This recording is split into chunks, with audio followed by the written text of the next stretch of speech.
growing up and being a rapper and then becoming a television producer and becoming all of the other things that I was attempting to do, I say this all the time, nothing's impossible. It's only impossible until it's done.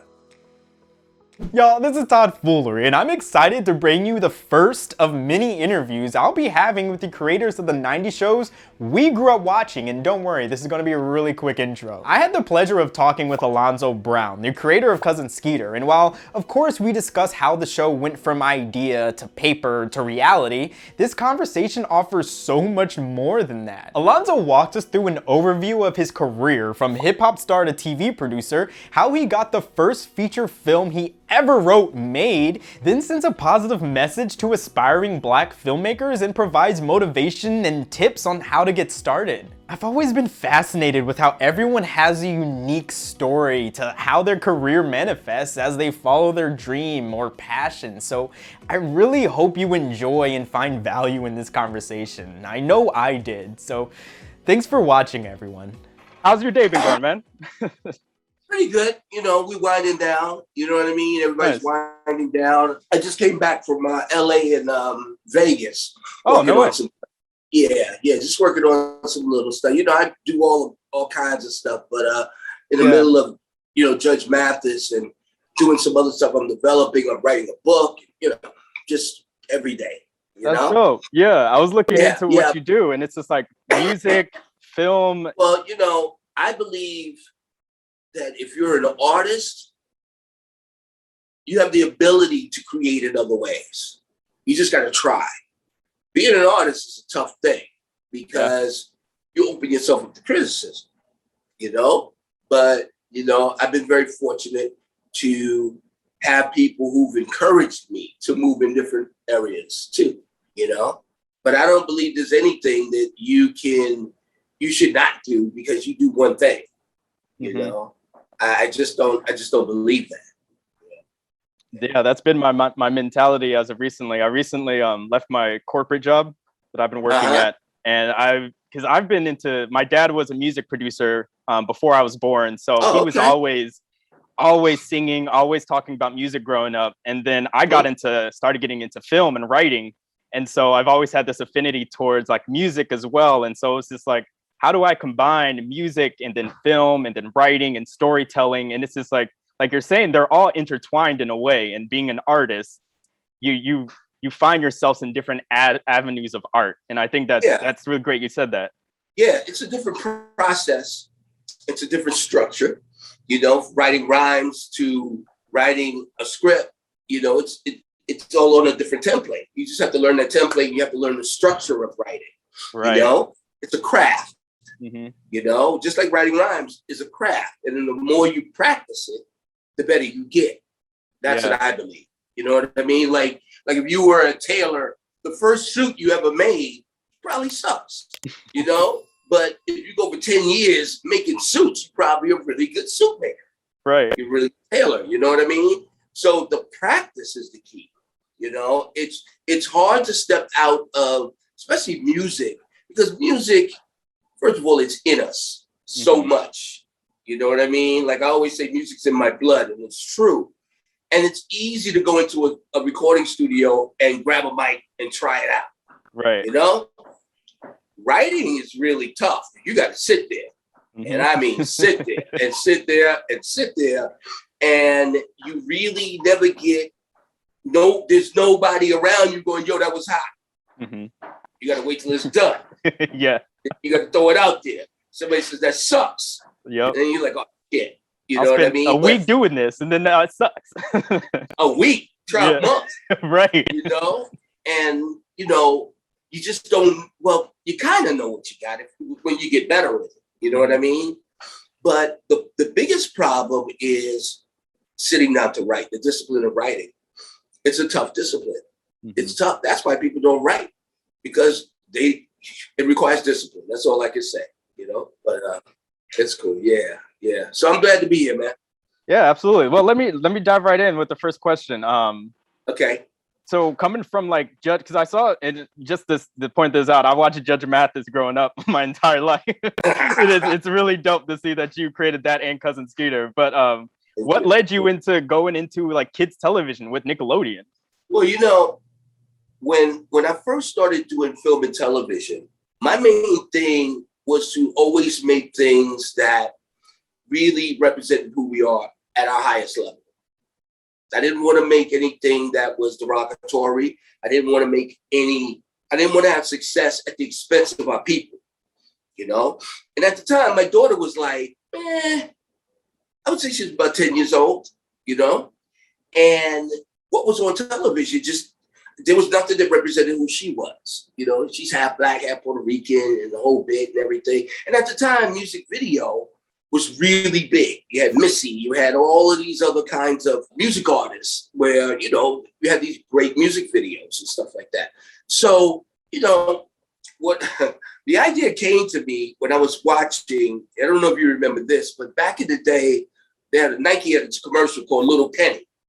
And it was Penny Hardaway, who had a cousin, and he was a puppet. And Chris Rock was his cousin. Chris Rock was the voice. Yeah. You know what I mean? And I'm like, that's a great idea.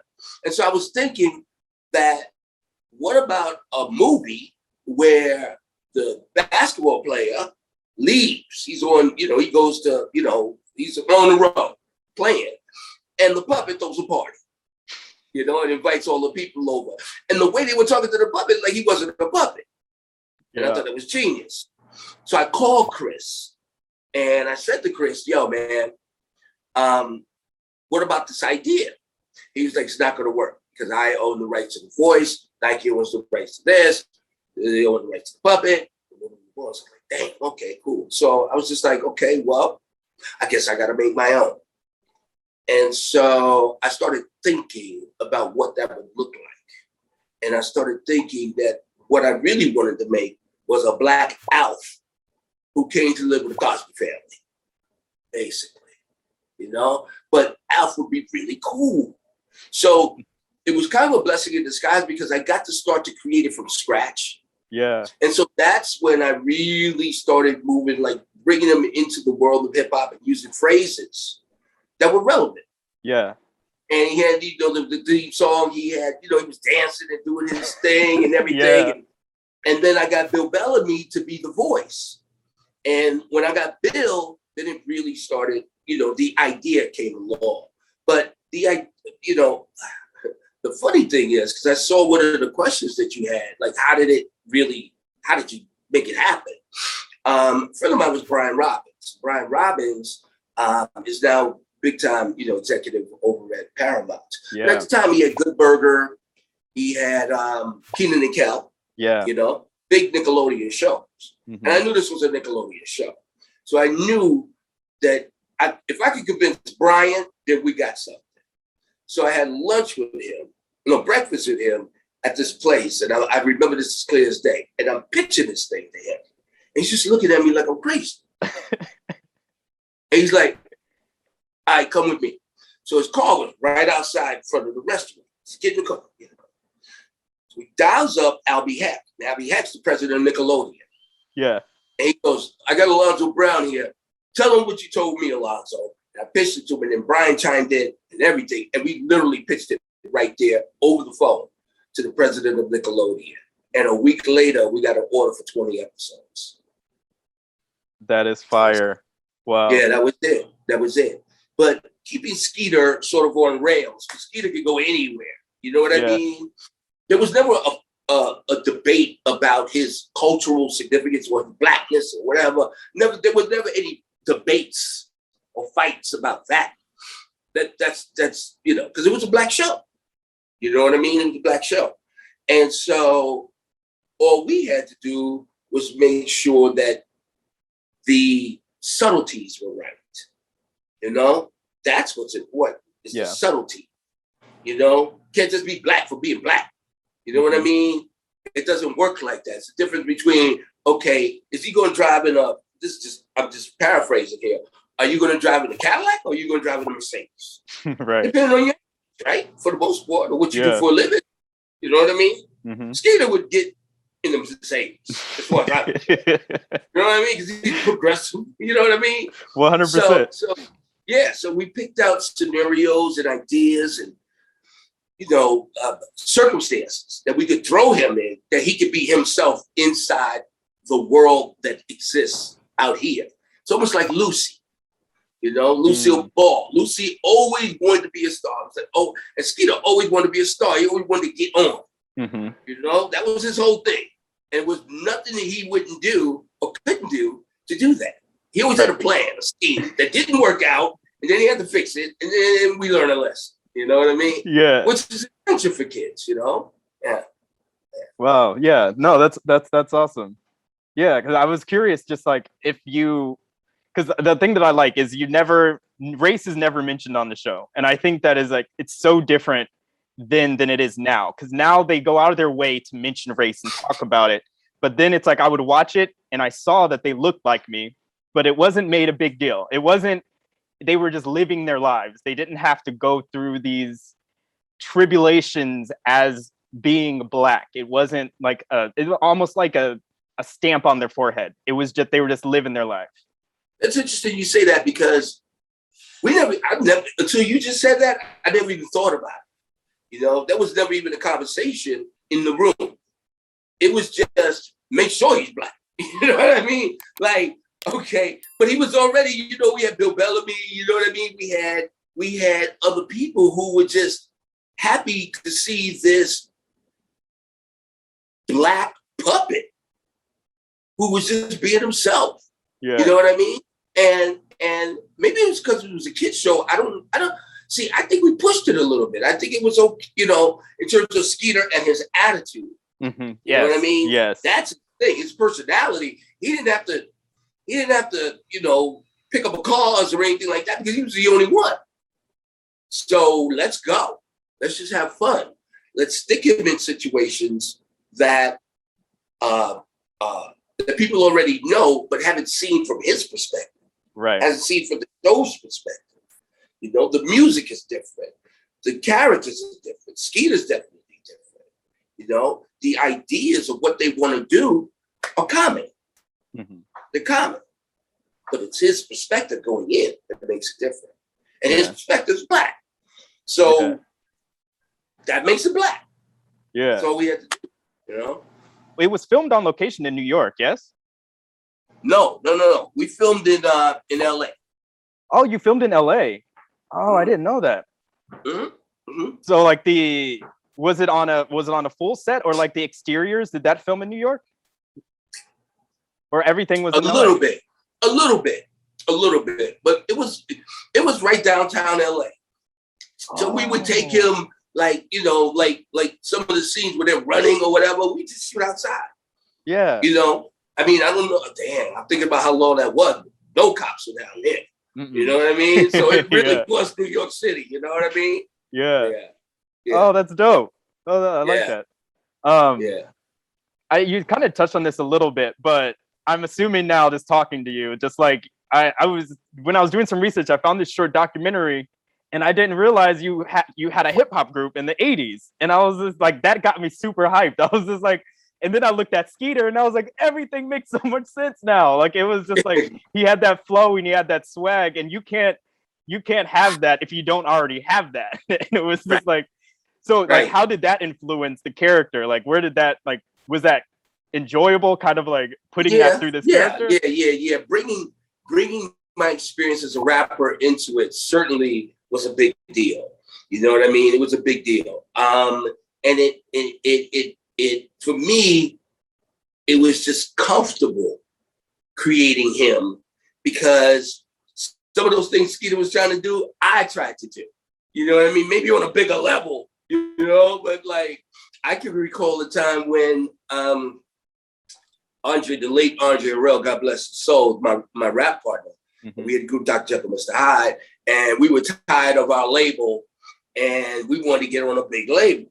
So there was a man named Larkin Arnold, who's still with us, who was the president of Epic Records. He had signed Michael Jackson, Luther. I mean, he was the biggest black executive there was. Yeah. So he lived in LA, but most of the time he worked out of what they call the Black Rock on 53rd Street in New York. So we was like, yo, we're going to go see Larkin Arnold. So we literally snuck upstairs, went to the guards downstairs, snuck upstairs and got to the reception. And I never forget, it was as quiet as a library up there. And we went to the receptionist and we were, and we were like, hi, we're here to see Law. We had on suits and ties, the whole thing. Hi, we're going to see Law. Okay, do you have an appointment? No, but, he want to see us. Oh, okay, cool. Who can I say is calling? We said, Dr. Jeckyll Mr. Hyde. She says, oh, okay, hold on, please. He pushes a button, and within a minute, security came out of everywhere, like, and escorted us back downstairs. But look, man, you got to take a shot. Yeah. You know what I mean? And so Skeeter takes shots. So in that regard, yes. You know what I mean? In that regard, I knew that would connect with kids. That, look, man, take a shot. Don't hurt nobody.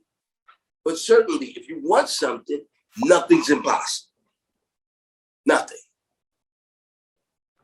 Wow. And so for me, growing up and being a rapper and then becoming a television producer and becoming all of the other things that I was attempting to do, I always say this. I say this all the time. Nothing's impossible. It's only impossible until it's done. That's what Nelson Mandela said. Yeah. Dang. So what made you want to go into film? Like, you briefly touched on it, but like for me, there's a couple of things. Number one, when I was a kid, I used to watch Soul Train and everything, and I used to see these commercials. And I grew up in Spanish Harlem, in the 70s, which was a pretty tough place, But I used to watch these commercials, and all the time they had this like a white man in a convertible. He'd ride along the coast, California. I was like, yo, that's like heaven to me. You know what I mean? So back in my mind, it was always that. And there was always the fact that I always knew I was destined to do something special in my life. And so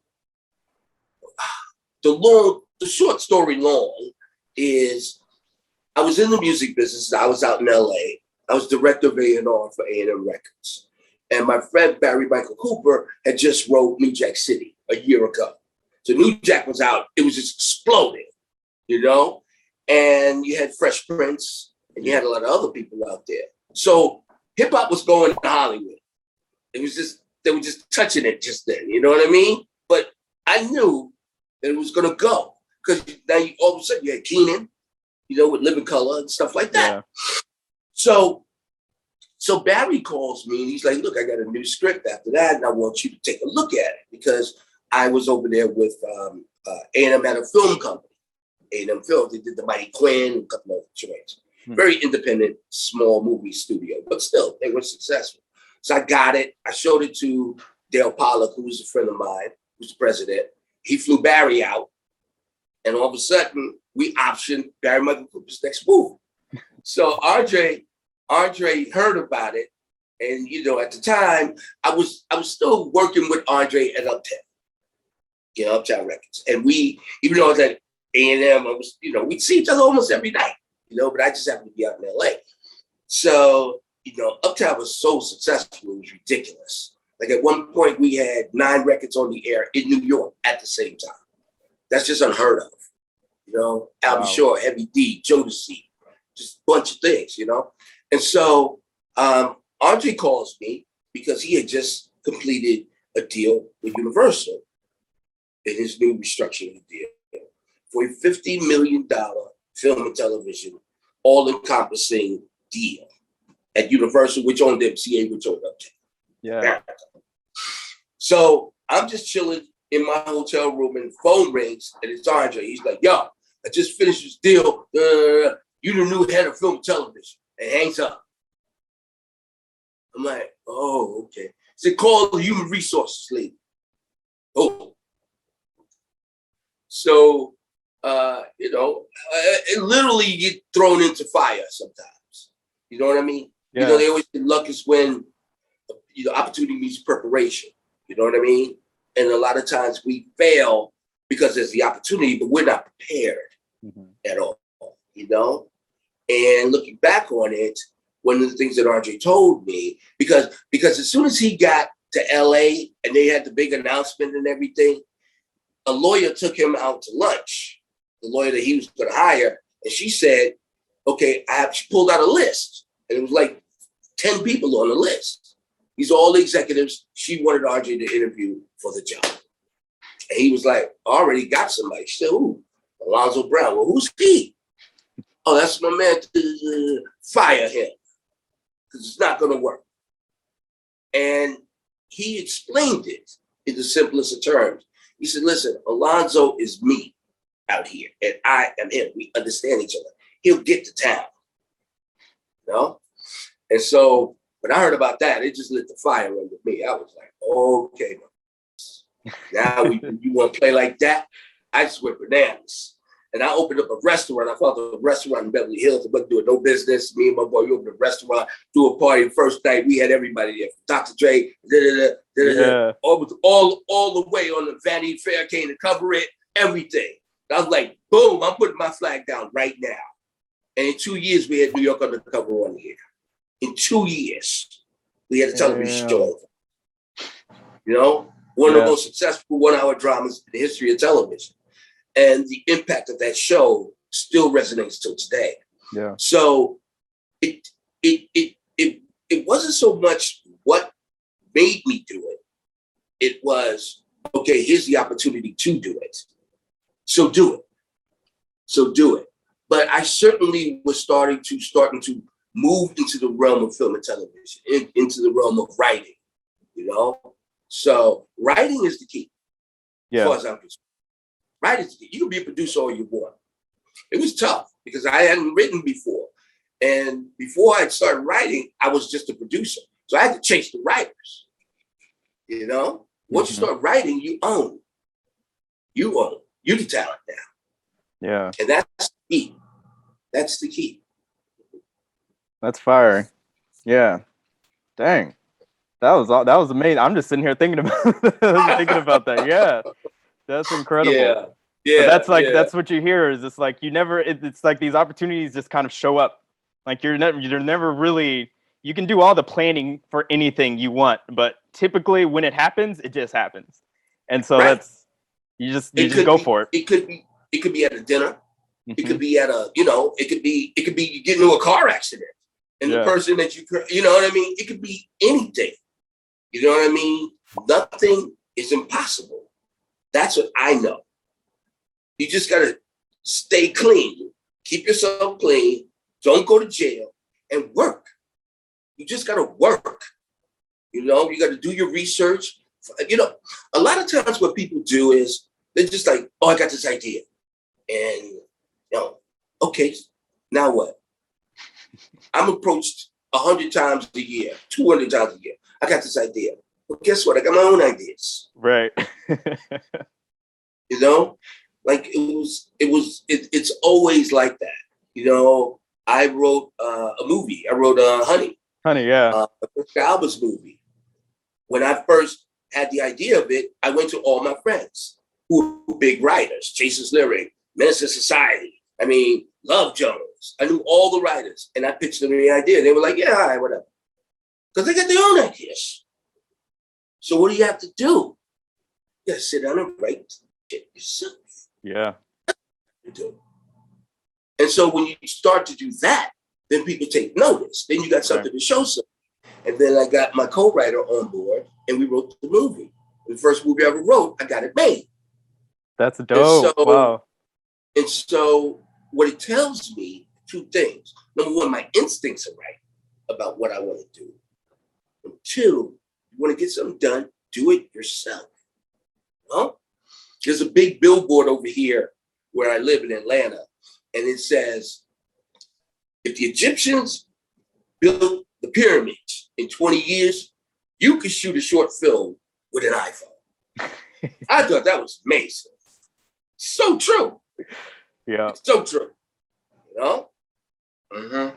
That is true. Yeah. That's like 100%. Like I can tell you that's what holds so many people back is like I can't I kind of trained myself in the social media world and just like learning YouTube, analytics, Instagram, all of that. And I can't tell you how many people are coming to me asking, how do you start a YouTube channel? And I'm like, you just start, you just do it. You just do it.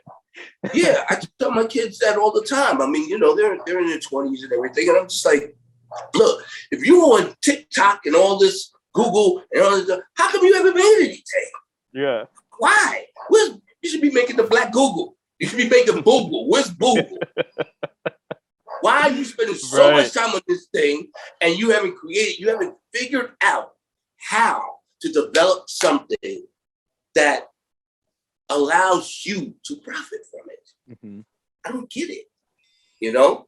Yeah. So that's just me. I can't tell you how many people are talking about shows from the 90s. And I was only able to find like 2 people that talked about the show Cousin Skeeter.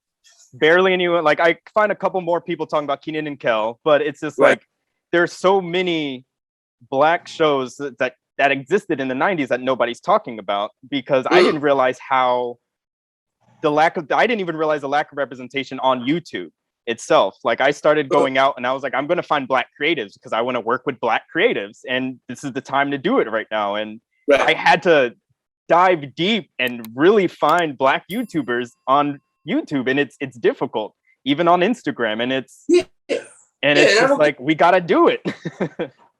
There's a Nielsen rating report that comes out every year. And last year they said that Black people spend 8 hours online. That's a job. Wow. That's a job. Yes. You know what I mean? Like, come on, man. Yeah. Like, you gotta be able to take that into something. Take that and parlay that on some level. Yeah. You know? Just to me, that's just me. You know? Yeah. But hey, what do I know? All right. So this leads into just like, so the 90s was a different time for Black television. So like, what are your thoughts on where it is now? Like, how do you feel it's grown and like, where do you feel we have more room to grow? Like you kind of just mentioned it there, but I think that we are, we're at the platinum age of Black television. Yeah. Like before, give you a scenario. You only had 3 banks to put your money in. Now, there's 80 banks. And those banks are looking for people to deposit their money in. They're welcoming it. I mean, with streaming just killed the game. It just took everything over. Before you had ABC, NBC, Fox, HBO, and Showtime, and CBS. You know? Then you started seeing AMC, but you couldn't get on, you know, they weren't doing that. Right. You know what I mean? Streaming, though, with its unlimited time, with its choice, with binge watching. Netflix can put up 10,000, they probably already have 10,000 videos. You know what I mean? But it's unlimited. Now you got Tubi coming. Now you got some other ones coming. So the appetite for content has never been like this. Never. In connection with the technology, it allows you to create at the same time. It allows you to create at the same time. And so not only is the opportunity there, but the lane to get in is right there. Along with the technology to edit in your house, to write with computer programs. I mean, literally, you can create a whole studio. If you have an iPhone, an iMac, a light set, which is, you know, I don't know, $200, whatever, and you and your man, and, you know, 2 chicks who want to act, you can create at least something, you know what I mean? And then try to move that on, make a short, make a demo, make a sizzle reel, something, you know? Television is a little more difficult than movies, because movies is from here to there. Television is a long arc. Yeah. So it's a little more difficult to get somebody to commit. For example, let's just say a movie costs you $10 million. to make, or even on a small scale, $1 million. A TV show could cost you $500,000 per episode. Yeah. Big deal, big difference. Mm-hmm. Now, it doesn't always have to be that way. I'm talking about like for the majors. You could create a television show with your hands, with what you're doing. You know what I mean? You could do that. So I think it's about getting out there. You know, my belief is that we are in the age of unlimited access, unlimited opportunity. It doesn't cost money to get in anymore. You know, when I was 20 years old, you literally had to rent a freaking $5,000 camera and then have film and process. I don't even know how to do that. We didn't even have credit cards. Right. You know what I mean? I didn't have no credit card. You know what I mean? Camera cost $30,000, $40,000. You know? Now you could buy a red camera, a Canon, like high professional camera. You can buy the whole thing for $4,000. Easy. Yeah. Easy. Or you can use your iPhone. Right. These things are shooting in 4K now. Right. And you don't know how to work it? Well, guess what? You can go on YouTube. Yeah. And you can find out. And then you can practice. After you go to the store and get the rest of the shit. And then you practice. That's what you do. It's not going to be great. Again, we go back to that. The tail of the suit is not going to be great the first time. Mm-hmm. No. But keep shooting. Keep writing. Keep developing. Understand about lights. That didn't work. It doesn't work. Study is the other part. Study things that do work. You like this? You want to make a movie like what? Like Godfather? Okay. Study the writing. When did this happen? When did that happen? Why did he do this? Also, what's the lighting right? What's the shots right? When he pushes in. Those are the techniques that people need to understand also. But again, that comes down to practice.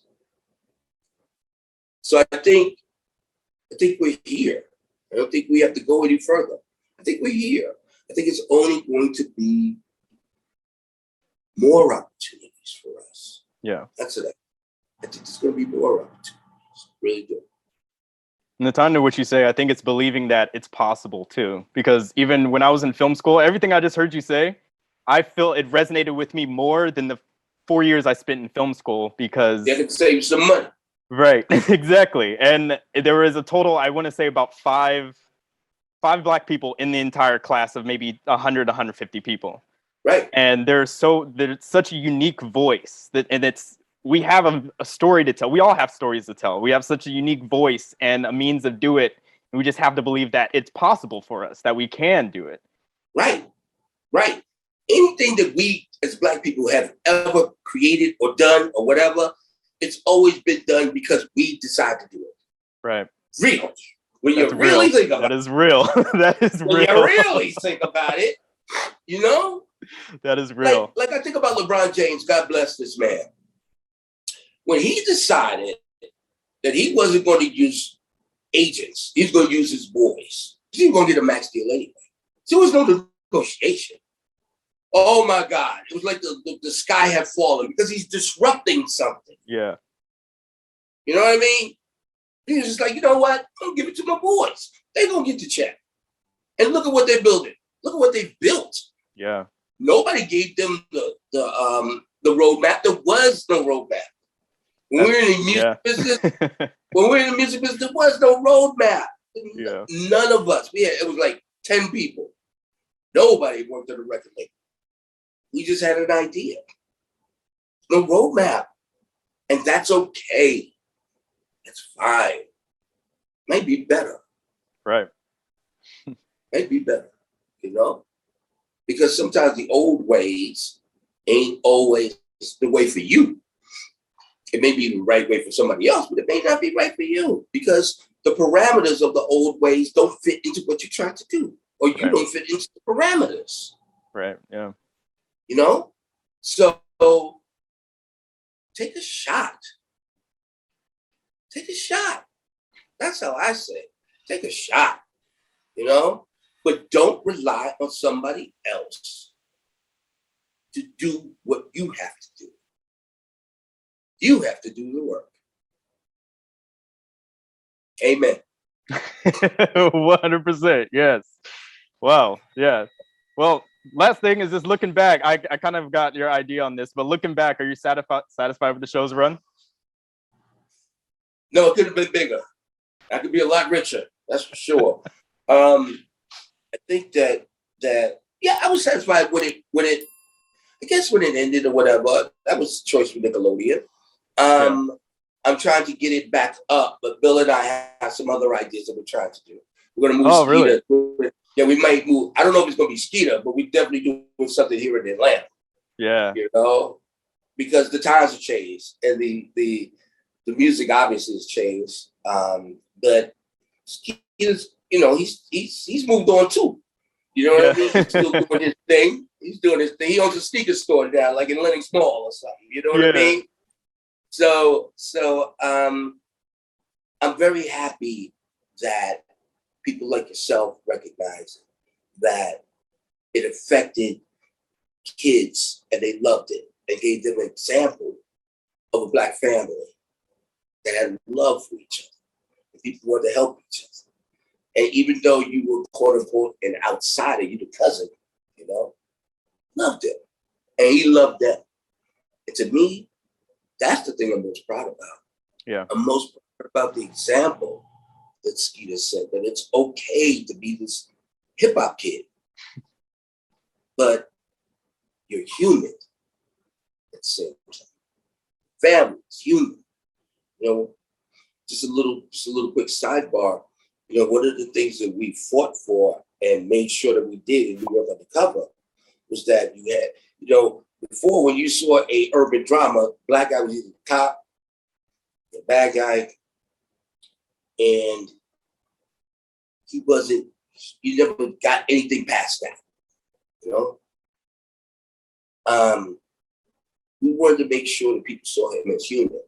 So even though he had a baby mama, you know, whatever happened with the girl, every time he saw his son, he told him, I love you. His son said, I love you too, Dad. And so it's about making sure these characters are human to everybody.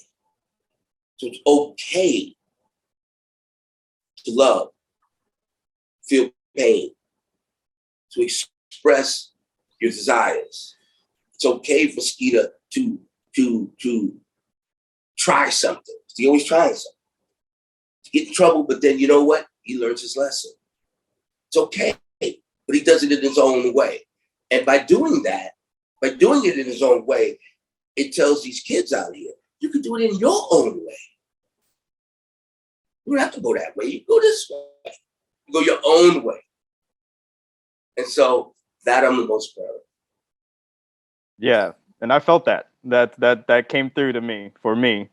And even just like thinking about it, I was just like, I found so much inspiration when I was watching it. So much inspiration of comedy even came from Skeeter. Like he was doing things, and I was like, that's where I got that.